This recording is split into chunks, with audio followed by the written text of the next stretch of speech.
ஆகாயம் இத்தனை நாள் மண் மீது வீழாமல் தூணாக தாங்குவது காதல்தான். ஆண்டாண்டு காலங்கள் பூலோகம் பூக்க அழகான காரணமே காதல்தான். பஞ்சபூதங்கள் யாவும் காதலின் அடிமை, நாட்கள் 7 காதலின் கிழமை, 9 கோள்களும் காதலை சுற்றி வரும்.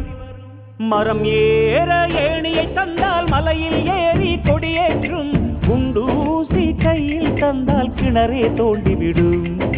வெறுங்கல்லை வைரக்கல்லாய் காதல் பார்வை மாற்றிவிடும், வெந்நீரில் விட்டால் கூட காதல் மீன் நீந்தும்.